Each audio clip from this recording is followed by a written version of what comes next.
back again, which I cannot believe. Another week. Thank God the week went very nicely. I hope your week went nicely. I hope all of you are well. And that's all I have to say today. To all of you, keep well, have a good week, all the best. And here's the Rabbi. Thank you. You're welcome. Hello everyone. Nice to be able to speak again the parasha of this week. This is in a way called the second sermon from Moshe Rabbeinu to the people of Israel. He started with the fifth book of the Torah in Devarim, now Va'etchanan, and in between these two actually was Tisha B'Av. Always Tisha B'Av immediately after Devarim, and then Va'etchanan. Somehow those two parashiot are exactly the way our Chachamim, our rabbis, wanted it to be, to teach a few things before what Tisha B'Av is, and after what Tisha B'Av is what we call Va'etchanan, and is Shabbat Nachamu, which is this is a time when people have got a break from all the difficult moments that they have to really go through before Tisha B'Av. We had the 3 weeks that were 3 weeks of chastisement, of rebuke. That's what it is. Shlosha de Puranuta. And these are 3 weeks of all the, in a way, punishment the Jewish people got from there until Tisha B'Av. It was something very horrible and terrible, and it reverberated throughout history, all those 3 weeks, so that they become the 3 weeks of Puranuta, of pain and disillusionment and so on. And then we have now, starting with Perashat Va'etchanan, we have 7 weeks of consolation.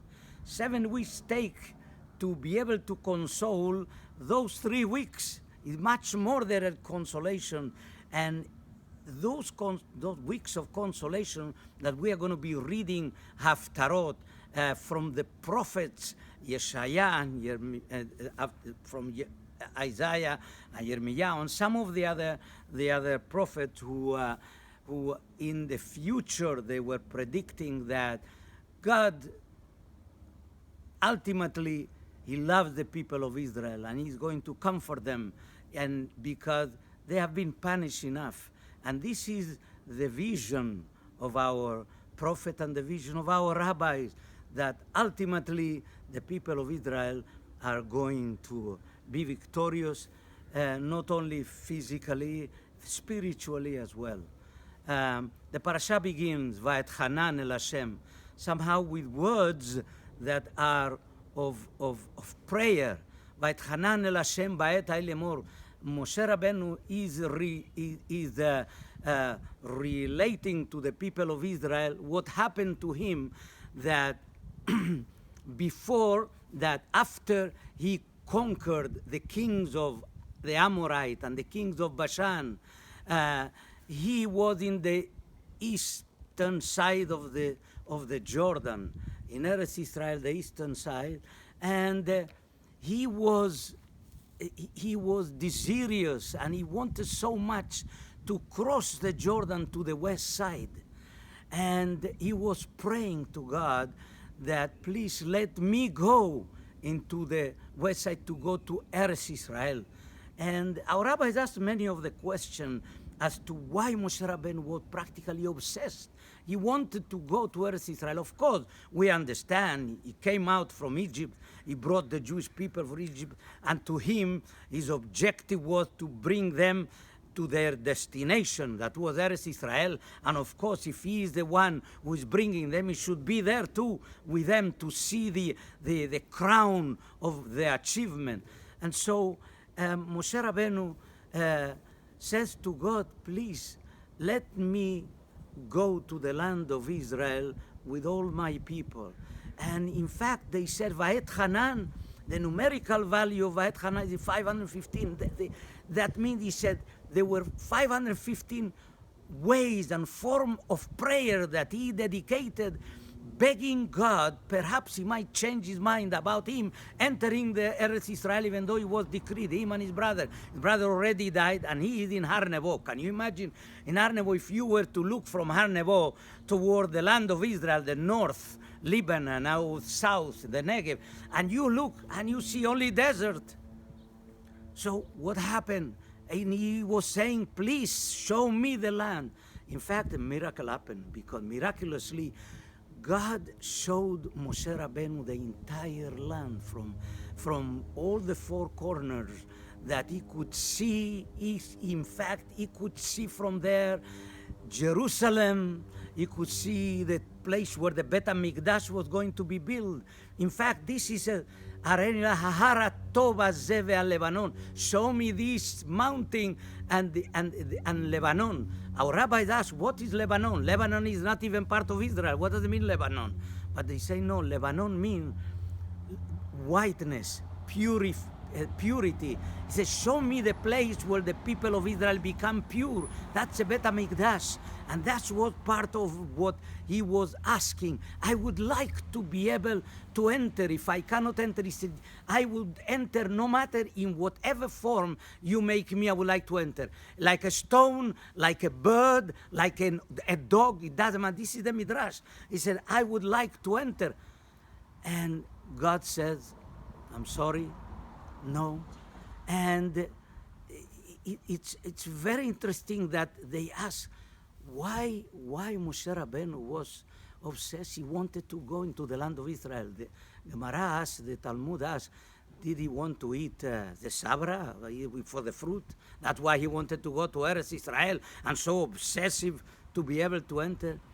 And the answer is that Moshe Rabbeinu wanted to go to Eretz Israel because even though he was already claimed to be, and he was, the greatest prophet that ever lived, and the greatest leader that ever lived, but he was not yet satisfied. He wanted to be what the maximum that he could be. He knew that by entering in Eretz Israel, he could come one notch more and nearer to God, much more than what he has achieved even now. He wanted to achieve the maximum that he could. And entering Eretz Israel has got something so unique and so special that is not like outside Eretz Israel. That's what Moshe Rabbeinu indicated and to us and indicated to himself. And so, God said to him, Rab lach, al tedaber. He said, it's enough. Don't ask me, because I am not going to consent to that. I am not going to let you come in. You are going to die here in Har Nevo, in the Mount Nevo. And why is it so that God told Rav Lach, he said, you remember that there was a time with the Korach, your cousin, and when Korach, he asked you the same kind of thing. They wanted to be. Korach said, I know that we are Levites and we have got a function in the temple and so, but we want to do more. We want to be more. We want to be able to serve like Kohanim. We want to do more. And what did you say to them? Rab lachem ben Levi. It's enough for you, Ben Levi. He said, you have got already a function. God said to Moshe Rabbeinu, with the same kind of coin, he said, that's enough. You said enough to them. I'm telling you that's enough. Don't, because you have already achieved what you needed to achieve. That's your purpose. Don't ask more. But what is the lesson? The lesson is that God really, the minimum that God expects is the maximum of one person. And therefore, that's what God wanted to tell us, to tell Moshe Rabbeinu, to tell everybody, that he demands the maximum as the minimum. Yes? But once you achieve that, and like Moshe Rabbeinu did, he did that to the Korach and his company. He said, you have to understand, if that's the way you answer, this is going to come and make you feel in the same way. So I hope that we can really do our maximum as a minimum in everything that we want to do for our community, for our people, and HaKadosh Baruch Hu should give us from now nechama, consolation for so many weeks, and also for many, many years. We should see the last consolation, the building again of Jerusalem, the Bet HaMikdash. Shabbat Shalom.